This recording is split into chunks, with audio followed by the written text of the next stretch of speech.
Princess Valith Sornkai stood in the great hall of the Therian Empire and felt her silver blood turn cold. Her father, Emperor Kethron, sat on his throne made of crystal and starlight. Around them stood the Council of Stars, the most powerful nobles in the galaxy. They had gathered for an announcement that would change everything. "My daughter will marry," the Emperor said. His voice was calm but firm. "She will bond with a member of the human species to secure our alliance with Earth." The great hall erupted in chaos. Noble lords and ladies gasped and whispered to each other. Some laughed with disbelief. Others looked at Valith with pity in their glowing eyes. Humans. Of all the species in the galaxy, her father had chosen humans. Valith understood why everyone was shocked. The Therian people had ruled the stars for 20,000 years. They stood 8 feet tall, with skin that shimmered like metal. They had 2 hearts, could breathe underwater, and their eyes could see in perfect darkness. They lived for 800 years and possessed technology that could destroy entire planets.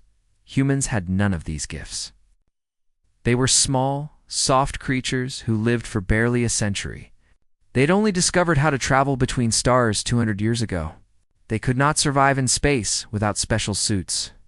They could not breathe underwater. They had no claws, no venom, no natural armor. By every measure the galaxy used, humans were the weakest intelligent species ever discovered. Lord Kethphos, the head of a rival noble house, stepped forward. His silver robes flowed around him like liquid metal. "My emperor," he said with barely hidden disgust, "surely you jest. The princess is the jewel of our empire. You would give her to these primitive creatures? They are barely more than animals."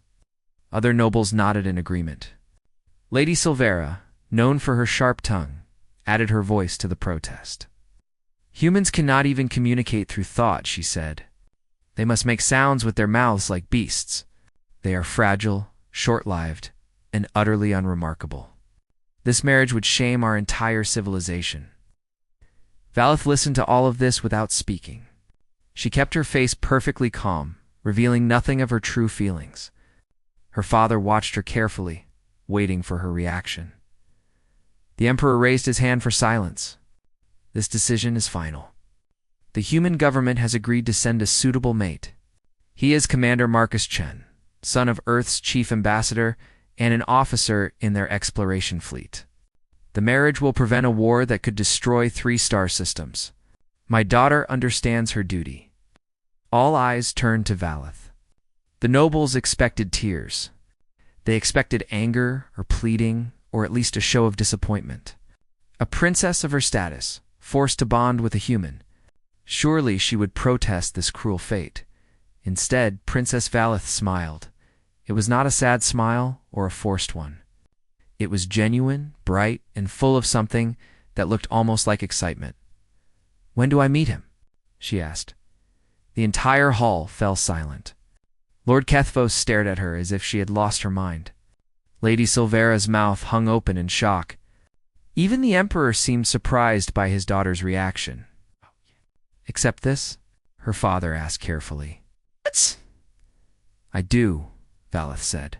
With great interest, nobles exchanged confused glances. Some whispered that the princess had gone mad. Others thought she was simply putting on a brave face. None of them understood the truth. None of them knew that Princess Valith had requested this marriage herself. 6 months ago, Valith had accessed classified intelligence reports that her father thought were safely hidden.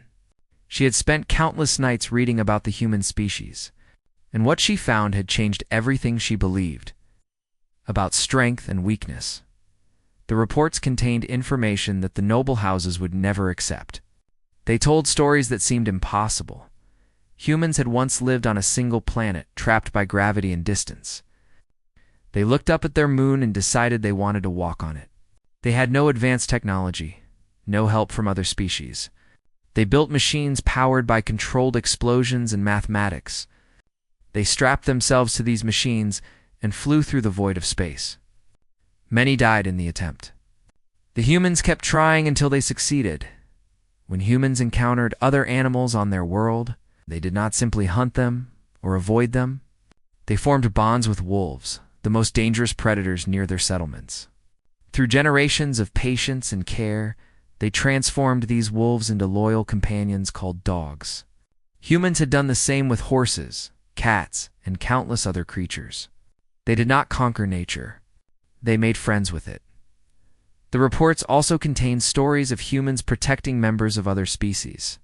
Not for money or power, but simply because they wanted to. Humans had died saving animals from fires, from floods, from danger of all kinds. They built shelters for creatures that offered them nothing in return. But the detail that fascinated Valeth most was how humans dealt with failure. Every other species in the galaxy would give up when faced with impossible odds. Humans did not. They failed and tried again. They failed 100 times and tried 101. They had a saying that Valeth found beautiful: fall down 7 times, stand up 8. Therians lived for 800 years, but they had grown tired, comfortable, stagnant. They had not invented anything truly new in 3,000 years. They maintained their empire through tradition and biological advantages. They had been born with. Humans had achieved in 2 centuries what took the Therian Empire 20,000 years. They had done it with bodies that broke easily and lives that ended quickly. They had done it through sheer refusal to accept the word impossible. As Valeth left the Great Hall that night, she thought about her future husband. Commander Marcus Chen was coming to Theria expecting hatred and disgust. He was prepared to sacrifice his own happiness to prevent a war. He had no idea that his bride had chosen him. He had no idea that she saw in humanity something her own people had lost long ago. The nobles of the Therian Empire looked at humans and saw weakness. Princess. Valeth looked at humans and saw fire. She returned to her chambers and pulled out the small device that contained all her research. Tomorrow, the preparations for the wedding would begin. The noble houses would plot and scheme, trying to stop an alliance they believed was beneath them. They did not understand what was coming. They did not realize that this marriage would change the galaxy forever. Valeth smiled again in the darkness of her room. For the first time in her 300 years of life, she felt something she had almost forgotten. Hope. Commander Marcus Chen stood at the window of his transport ship and watched the Therian homeworld grow larger. The planet was beautiful in a cold, perfect way. Its surface shimmered with silver and blue, covered in crystal towers that reached toward the sky. Everything about it screamed power and ancient civilization. Marcus was 32 years old. He had served in the Terran exploratory fleet for 10 years and had visited dozens of alien worlds. But he had never felt as small as he did right now. His father, Earth's chief ambassador, had delivered the news with sadness in his eyes. The Therian Empire wanted an alliance sealed by marriage. If Marcus refused, war was likely. 3 star systems would burn. Millions would die. "You don't have to do this," his father had said, but Marcus knew he did. He was a soldier. Soldiers protected people, even when it cost them everything. So here he was, flying toward a planet full of beings who considered humans little better than insects. He was about to marry a princess who had probably cried when she learned her fate. He expected coldness. He expected disgust hidden behind polite words. He expected to spend the rest of his life as a political tool, unloved and alone. The transport landed in a courtyard of white stone. Therian guards stood in perfect lines, their silver armor gleaming. They towered over Marcus, their glowing eyes looking down at him without warmth. An official stepped forward to greet him. The Therian spoke in a deep, musical voice, his words translated through a device in Marcus's ear. "Commander Chen, welcome to Theria. The princess awaits you in the Garden of Reflection. Follow me."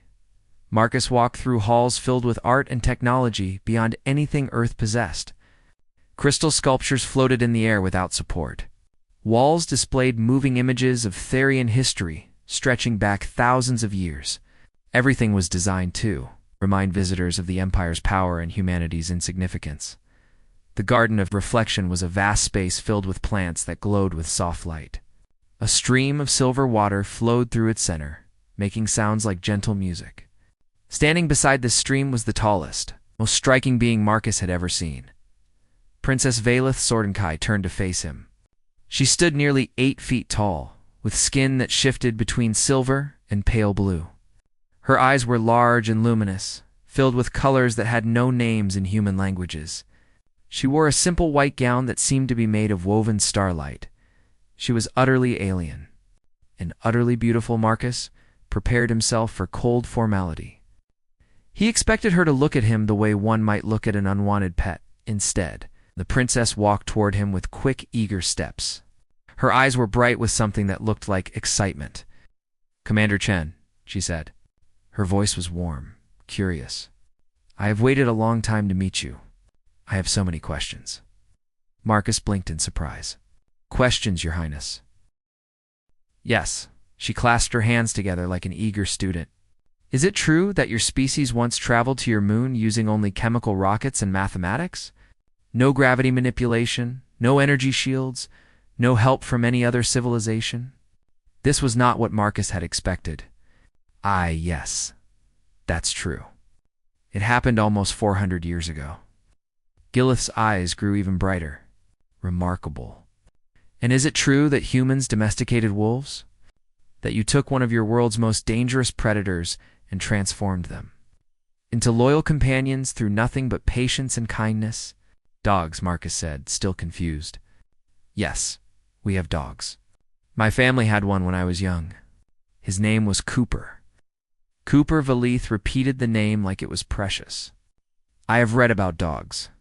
They love their human families completely. They protect them, comfort them, stay with them until death. And humans love them back just as strongly. Is this true?" "Yes," Marcus said softly. He was starting to understand that something unexpected was happening. "We would do anything for our dogs. Their family." The princess stepped closer. She had to look down at Marcus, but there was nothing superior in her gaze. Only deep, genuine curiosity. "One more question, Commander. Is it true that humans have died protecting members of other species? Not for reward or advantage, but simply because you cared about their lives." Marcus thought of firefighters rescuing animals from burning buildings. He thought of people jumping into frozen rivers to save drowning dogs. He thought of all the shelters and sanctuaries humans had built for creatures that could never repay them. "Yes," he said. "We do that all the time." Valith let out a breath she seemed to have been holding for a long time. "People have lived for 20,000 years, she said quietly. "We have conquered star systems and built wonders that will last forever. But we have lost something along the way. We have become cold, careful. We do not take risks anymore. We do not love the way your people love." She began to walk along the stream, gesturing for Marcus to join her. "The nobles of my court look at humans and see weakness. They see short lives and fragile bodies. They see a species without any biological advantages at all." She paused and turned to face him. "Do you know what I see, Commander?" Marcus shook his head. "I see a species that refused to accept its limitations. Humans could not fly, so they built machines that could. Humans were weak, so they created tools and weapons. Humans lived short lives, so they filled those lives with meaning and passed their knowledge to the next generation. Your people achieved in 200 years what took my empire 20,000 years. Not despite your weakness, but because of it." She reached out and did something shocking. She took Marcus's hand in hers. Her skin was cool and smooth, like touching polished silver. "You are not primitive, Commander Chen," she said firmly. "You are exactly what this galaxy needs. You are momentum. You are fire. You are the proof that greatness is not given. It is earned." Marcus stood in the garden of reflection, holding hands with an alien princess who looked at him like he was something wonderful. He had expected rejection and found admiration. He had expected coldness and found warmth. "I must warn you," Valith said. "The noble houses do not share my views. They will try to stop this marriage. They fear what an alliance with humanity might mean." "What does it mean?" Marcus asked. Valith smiled. It was the most beautiful thing he had ever seen. She said. "It means change. And the Therian Empire has not changed in 3,000 years. My people are afraid, Commander. They should be. In that moment, Marcus realized that this arranged marriage might become something neither of them expected. Not a political arrangement. Not a sacrifice. Perhaps, just perhaps. It might become real. And that thought made him smile too. The days following their first meeting passed quickly. Marcus and Valeth spent many hours together, walking through gardens and talking about their different worlds. She asked endless questions about Earth, about human customs and beliefs. He learned about theory and history and the complex politics of the Empire, but their peaceful time together was about to end. Lord Kethphos called a meeting of the noble houses. His silver eyes were cold as ice when he made his announcement. Tradition demands that any mate of the royal family must complete the 3 trials of bonding, he declared. The human must prove his worthiness before this marriage can proceed. Belith's face went pale. She stood up from her seat. Those trials were designed for theory and physiology. No human has ever attempted them. This is unfair. Lord Kethphos smiled without warmth. Tradition is tradition, Your Highness. If the human cannot complete the trials, perhaps he is not worthy of our princess after all. The other nobles nodded in agreement. Some tried to hide their smiles. They all believed the same thing. The human would fail. The marriage would be cancelled. The alliance would collapse, and everything would return to normal. Marcus stood up. Every eye in the room turned to him. He was so much smaller than everyone else, so fragile-looking among these towering aliens. I'll do it, he said calmly. Tell me about these trials. The first trial was called the Trial of Endurance. Candidates had to cross the Ash Plains, a vast gray desert that stretched for hundreds of miles. They had to complete the journey without stopping to rest. The crossing took 3 planetary cycles, roughly 72 Earth hours. Therians could do this because they had 2 hearts and bodies built for sustained effort. They ran at a steady pace, never tiring, never slowing down. On the morning of the trial, Marcus stood at the starting point with 4 Therian competitors. Lord Kethphos had arranged for the finest athletes of the noble houses to participate. They looked at Marcus with contempt. Try not to die out there, human, one of them said. The signal was given, and the Therians began to run. They moved with long, graceful strides, their dual hearts pumping blood through their perfect bodies. Within minutes, they had disappeared into the distance. Marcus did not run. He walked. The officials watching were confused.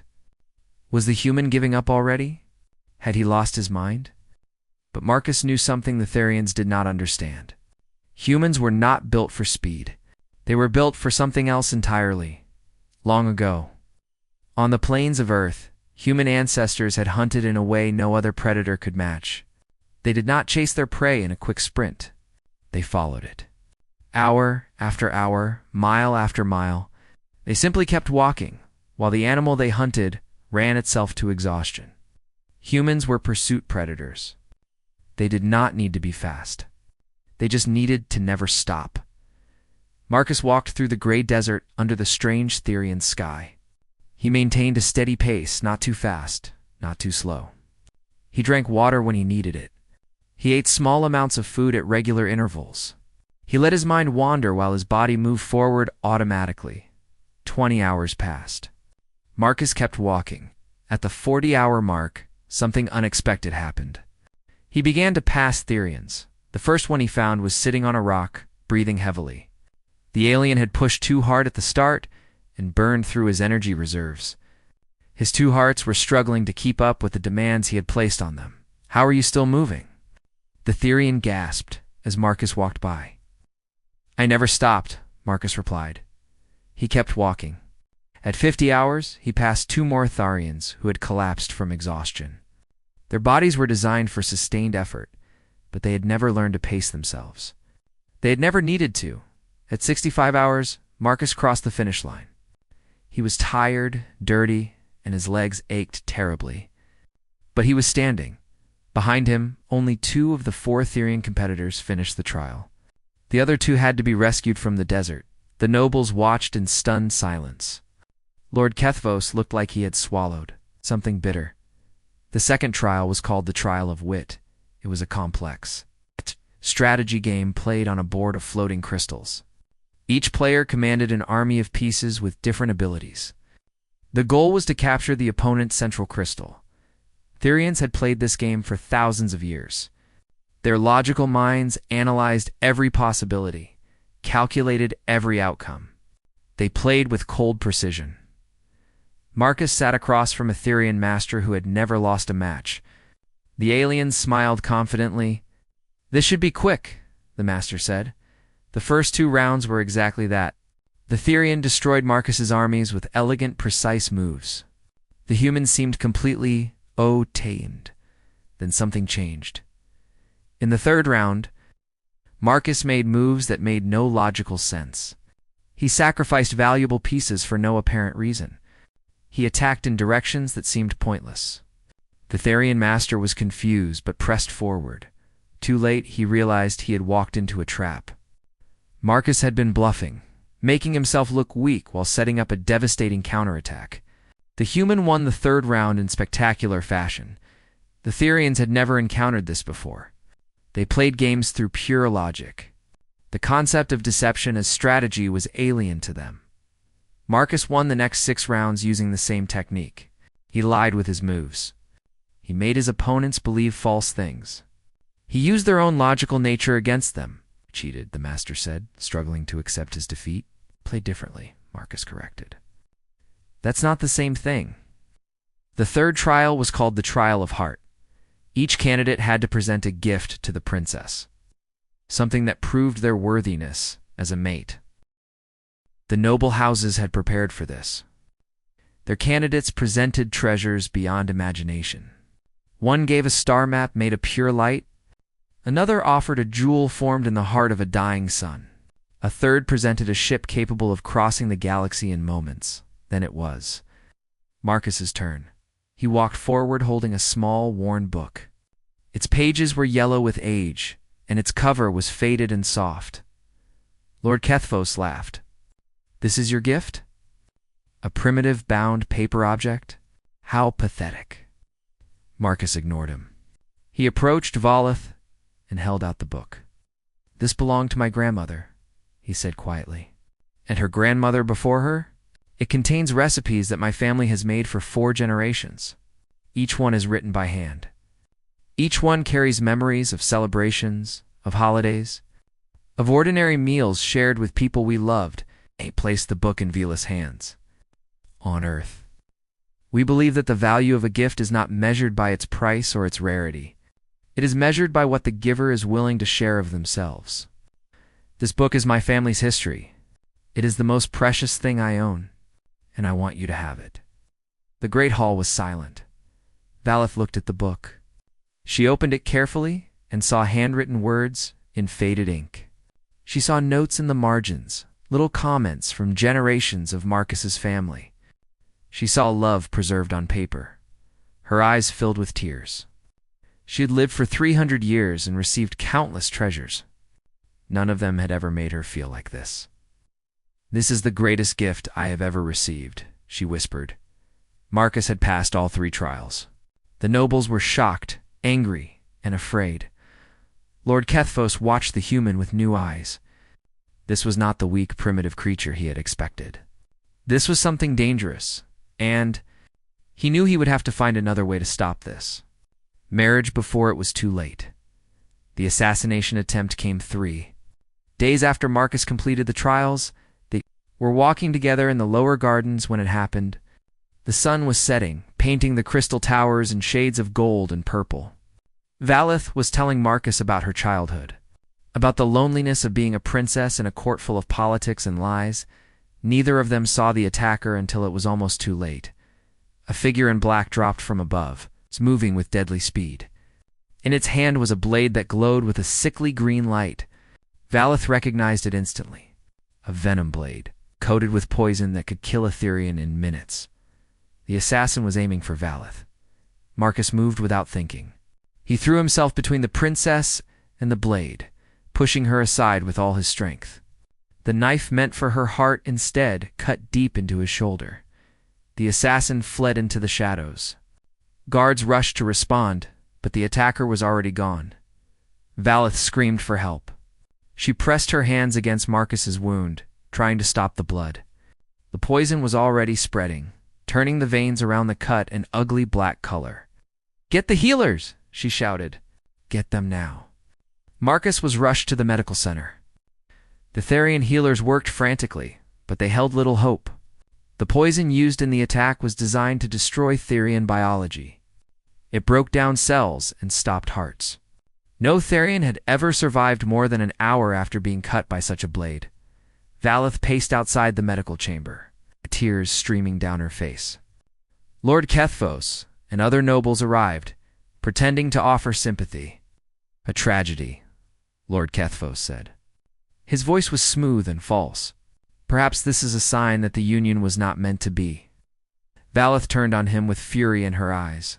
"Get out of my sight." Hours passed. The healers emerged with confused expressions on their faces. "He is alive," the chief healer said. "We do not understand how this is possible. The poison should have killed him within the hour. Instead, his body is fighting it off." Valeth rushed into the chamber. Marcus lay on a bed of soft light, looking weak but awake. His shoulder was bandaged, and his skin was pale, but he managed a small smile when he saw her. "Takes more than that to stop me," he said. The healers explained what they had discovered. Human biology was very different from Therian biology. For thousands of years, humans had eaten things that should have killed them. They consumed fermented plants that produced alcohol. They drank bitter liquids filled with a stimulant called caffeine. They ate spicy foods that burned their mouths and made them sweat over countless generations. Human bodies had developed resistance to an incredible range of toxins. The poison that would kill a Therian in minutes was painful for Marcus, but his body knew how to fight back. "Your species is insane," the chief healer said with something like respect. "You poison yourselves for pleasure, and it has made you nearly impossible to kill." While Marcus recovered, Valeth began her hunt. The assassin had escaped, but they had left behind clues. The venom blade was rare, produced only by a specific noble house. The attack required knowledge of the palace security systems that only insiders would have. Valeth worked in secret, trusting no one. She spent nights reading through records and tracing connections. Slowly, a picture began to form. The conspiracy was larger than she had imagined. Lord Kethphos was at the center. But he was not alone. A dozen noble houses were involved, all working together to stop the human alliance. They had tried to humiliate Marcus in the trials. When that failed, they had tried to kill him. They had planned to kill Valeth too, if necessary. But the more Valeth investigated, the more she realized that this was not simply about tradition or pride. There was something deeper driving these nobles, something that frightened them. She found the answer in a secret communication between Lord Kethphos and the other conspirators. "All the humans must be stopped," the message read. "Not because they are weak, but because they prove that weakness does not matter.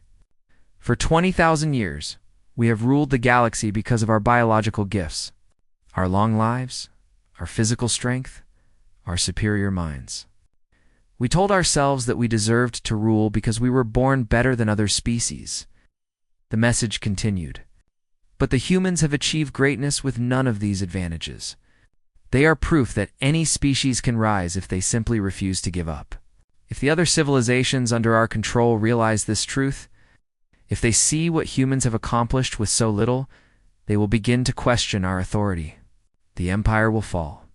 Everything we have built will crumble." Valeth read the words again and again.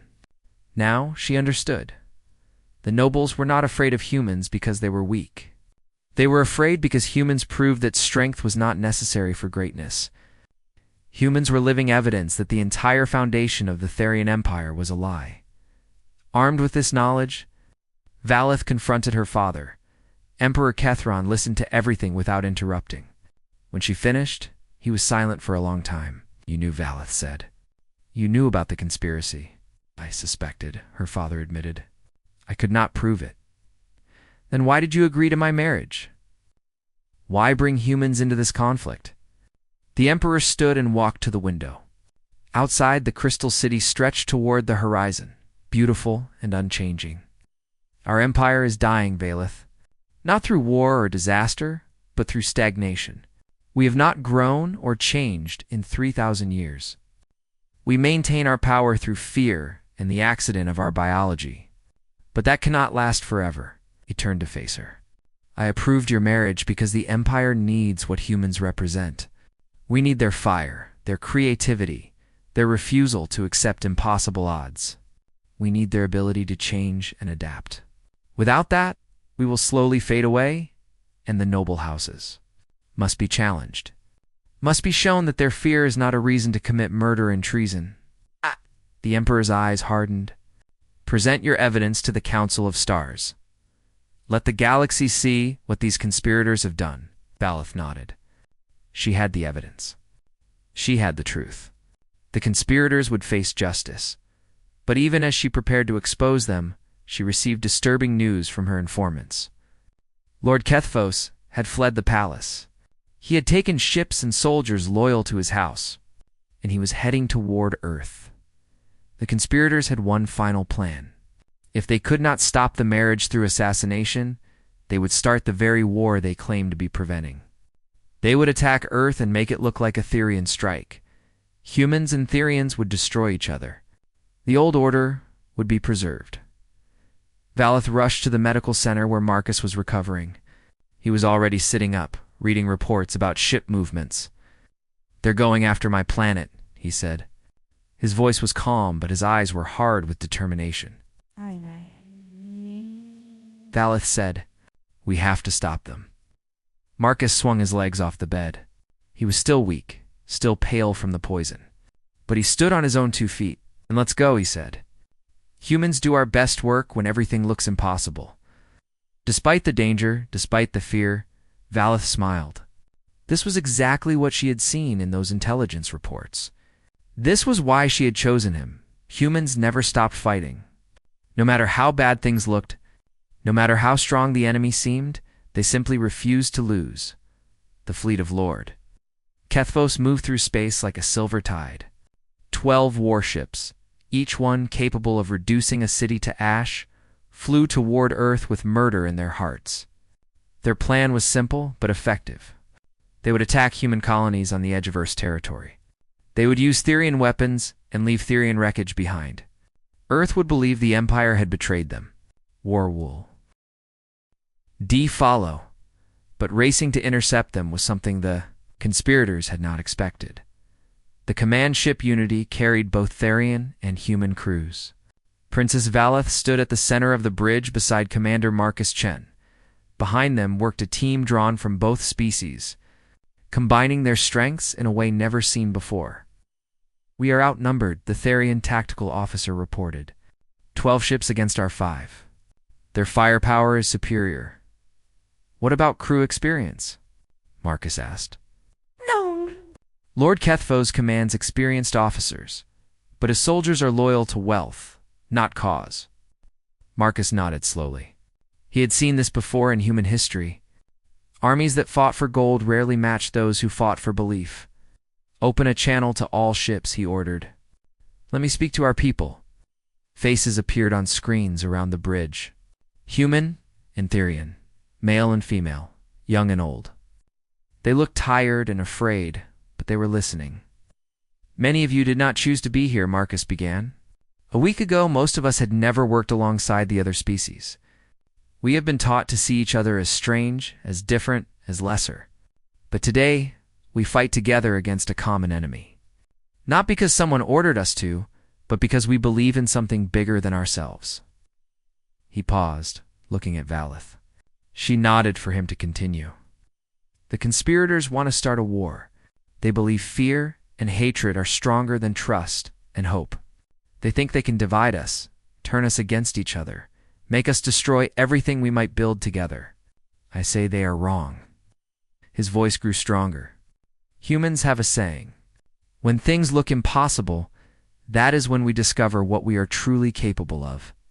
Today we show the galaxy that humans and Therians can stand together. Today, we prove that the future belongs to those brave enough to reach for it. The channel closed. Across the 5 ships, beings of 2 species prepared for battle, with renewed determination. Lord Kethvos received word that pursuit ships had been launched. He laughed when he learned that humans were among the crews. Humans on warships? This will be amusing. Destroy them quickly so we can proceed with our mission.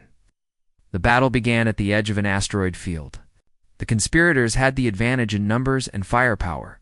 They expected a quick victory. They did not understand what they were facing.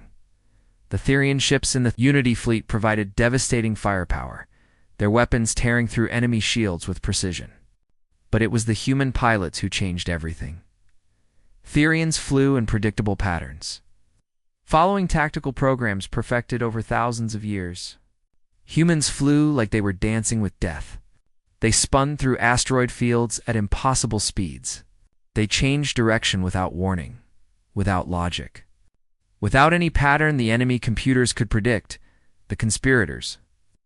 Targeting systems kept trying to calculate where the human ships would be. They kept failing. Human creativity turned their advantage into confusion. What are they doing? Lord Kethvos demanded. Their movements make no sense. That appears to be the point. My lord, his tactical officer replied nervously. Marcus had divided the human pilots into small teams, each one operating independently, making decisions in the moment without waiting for orders. Therian military doctrine required central command approval for tactical changes. Humans trusted their people to think for themselves. When enemy communications were jammed by a clever Therian electronic attack, the human boarding team switched to hand signals. They communicated through gestures developed centuries ago on Earth, a language so primitive that no one had ever thought to encrypt against it. Therian Marines on the Unity led assaults with strength and precision. Human soldiers followed with weapons they had improvised from ship parts, tools, and anything else they could find. One human engineer disabled an enemy shield generator using nothing but a piece of wire and a broken power cell. When asked how she knew that would work, she shrugged and said she had just wanted to see what would happen. Lord Kethvos watched his fleet fall apart. His ships had better weapons and more soldiers. None of that mattered against an enemy that fought without rules. The final confrontation took place on his own command ship. Marcus and Valeth led the assault together.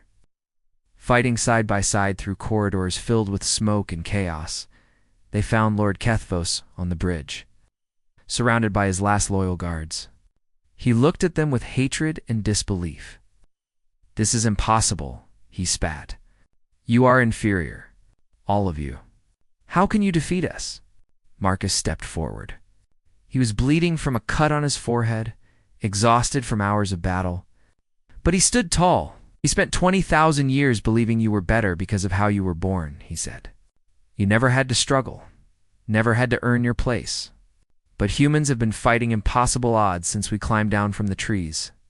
We know something you forgot a long time ago." He met Lord Kethvos' eyes without fear. "Greatness is not given. It is earned. Every single day, the Lord surrendered." The conspiracy was finished. 3 weeks later, the wedding took place. The ceremony was broadcast across 1,000 worlds. Beings of every species watched as Princess Valeth Sorn Kai of the Therian Empire married Commander Marcus, Chen of Earth. It was the first union of its kind in galactic history. Valeth spoke first, her voice clear and strong. "I was told that humans were primitive. I found them to be wise beyond their years. I was told they were weak. I found them to be unbreakable in spirit. I was told this marriage was a punishment. I know now it is the greatest honor of my 300 years of life." Marcus spoke next. He was not as elegant with words, but every being watching felt the truth in his voice. "Humans have always looked at the stars and wondered if we belonged among them. We wondered if we were good enough, smart enough, strong enough to stand beside the ancient civilizations. Today, I know the answer. We belong here not because we are the best at anything, but because we never stop trying to be better. We belong here because we look at the impossible and see a challenge instead of a wall." He took Velith's hands in his. "And we belong here because we know that the best things in life are not found alone. They are built together." Their union marked the beginning of the Human-Therian Compact. The alliance grew stronger with each passing year. Other species began to look at humanity differently. Not as primitives to be dismissed, but as examples to be studied. The old order of the galaxy began to change. Species that had accepted their limitations started to question them. Civilizations that had stagnated began to dream again. The fire that burned in human hearts was spreading 10 years after the wedding. Princess Valeth gave birth to a daughter. The child was unique in all the galaxy. She had her mother's luminous eyes and her father's determined jaw. Her skin shifted between silver and soft brown depending on her mood. She had one heart like a human, but blood that ran silver like a Therian. On the day she spoke her first word, scientists from across the galaxy gathered to watch. They wondered what language the hybrid child would choose. Therian, human English? One of the dozens of other languages she had been exposed to? The little girl looked up at her parents with eyes full of stars. She smiled with innocent joy. Then she spoke 3 words at the same time, in 3 different languages, blended together into something entirely new. The scientists began talking, excitedly about hybrid biology and neural development. The politicians worried about what this might mean for galactic power structures. The nobles who had survived the conspiracy exchanged nervous glances, but Marcus and Valeth simply held their daughter and laughed with pure happiness. The galaxy had feared what humans might do. Now they would discover what humans and Therians could become together. Future stretched out before them like an endless sea of stars, full of possibilities that no one could predict. Wars would come, and challenges, and setbacks. But the union born from an arranged marriage had already changed everything. Because in the end, the story was never about biology or technology or power. It was about 2 people who chose to believe that different did not mean lesser, that together was stronger than alone, that love built from respect and admiration could reshape the destiny of worlds. And somewhere in the vast darkness of space, humanity's light burned brighter than ever before. Not because they were the strongest, but because they never, ever stopped reaching for the stars.